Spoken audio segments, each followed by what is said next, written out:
So this is gonna be our Lab 6 demo for our team. And rather than sitting here for 10 minutes and going to the code, I'm just gonna do the demo at first so that I don't waste time.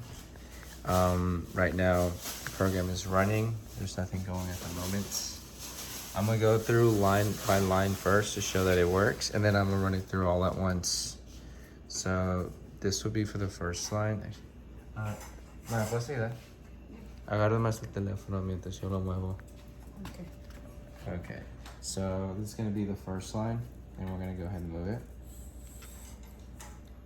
Okay, it went too fast. Let's go ahead and reset. Boom. So program is running. Thick one, okay, faster. It's slower, I mean. Boom. Okay, so right now, as you can see, the LED is green. I'm gonna move it again. So it's now on the white again, and the LED is now blue. I'm gonna do it one more time, and then this time it should go red. If this thing can hold still. Okay, let's do this. Boom.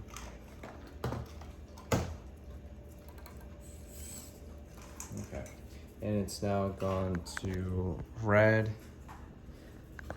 That was a very lucky demonstration, but you can see the numbers here of what it was going on. So the program is running, and then it'll tell you when it detects the first in line, then the second one. So main program, okay, this is the last time I ran it. First in line, second in line, and then you'll get the thick lines detected. I set the threshold to be about 100. So if it goes under 100, then it's going to be a thin line. If it goes over, then it's going to be a thick line. And again, because it's human, we're moving it with our hands, it can be a bit inaccurate sometimes, but I'm gonna try to run it a couple times here and show that it's, for the most part, it's stable. And I'm not just like, you know, trying to scam this one. Okay, you see the LED. Okay, I think that will work. And then this back a little bit. This is a really scuffed setup, so gotta work with what we got though, right? Okay, so I'm gonna go ahead and reset the program off. I'm gonna try to run through it.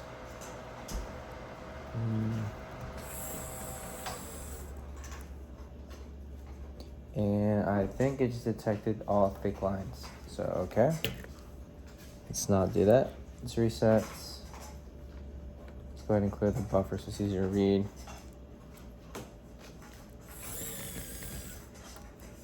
Okay.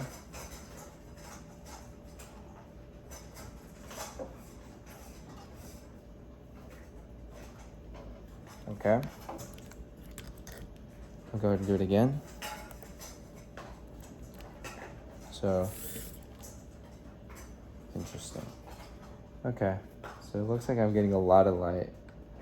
I was definitely running at the same speed earlier today, but green, blue, red. I'm gonna go ahead and do it again. So reset again. Green, blue, red. And we're gonna do it all at once. And you can see what the values are here as it's reading. So, very scuffed setup again, sorry for that. But we have the main program, detects the first line. It's under, not 100, under 100. Thick line over 200. I'm gonna run it a few more times here. Okay, so hopefully if this paper doesn't destroy itself, I can maybe run it all at once. Okay, that was a good run. And I think you could see the LED moving. And it went through all three. I'm gonna do this one last time And then I'm gonna leave it. So resets. And go, and then there we go. So as you can see, it's pretty much going. It's a little weird with the timing sometimes because I'm moving with my hand and because this piece of paper is very crumbly. But as you can see, so long as if it's under the 100 threshold, then it's gonna be thin and it'll be thick otherwise.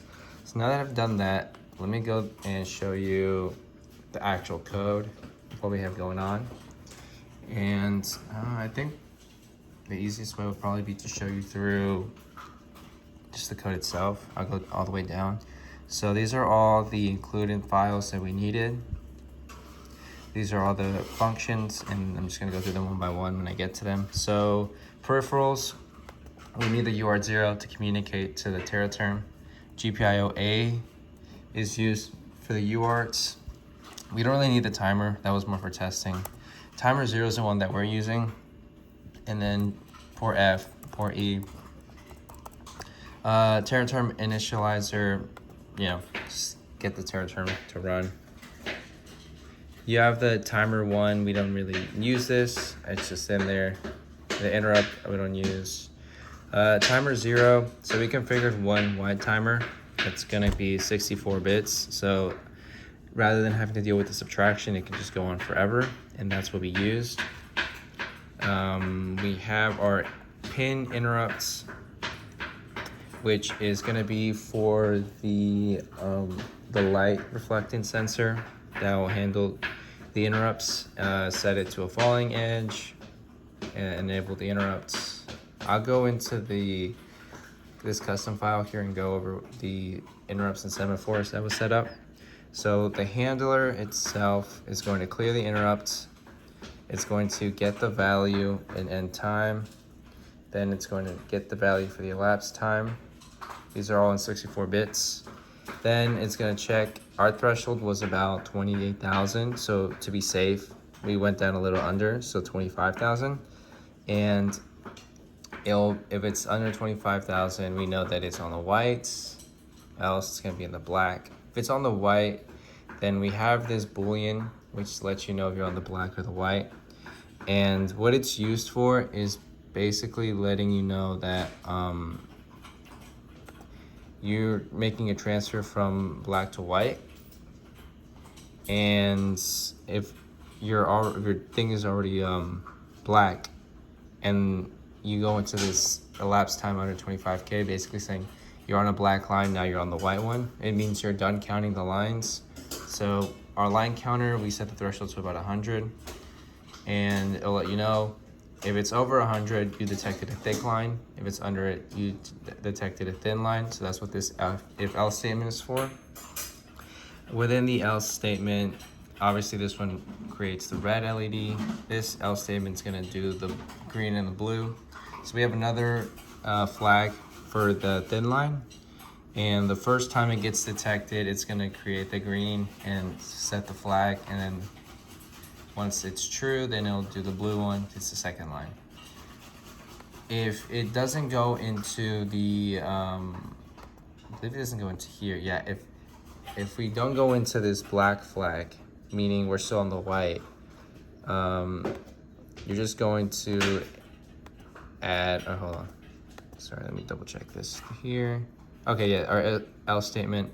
At the end of this, once we pick which counter it is, reset the flag and reset the counter. If we didn't go into it, meaning we're still on the black, increase the line counter, set the flag if it's new. And then at the end, we're gonna send the semaphore so that the line detect can run. Line detect is gonna wait for the semaphore. Then it's gonna become an output, wait for about 10 milliseconds, then become an input. Then we start recording what the time is gonna be. Within the main, we set our clock to 50 megahertz, enabling interrupts, the peripherals. This is for the pins, for the actual LED on the T+C.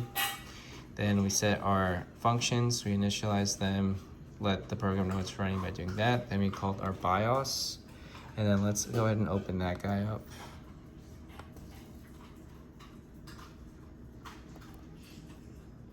So open with this config. Let's see what this is looking like. In here we have 2 interrupts. Well, I guess 3 technically, but I'm not using the timer anymore. The timer 1.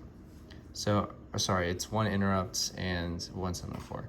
So we have our GPIO E interrupts, which is the one that's running the change from high to low.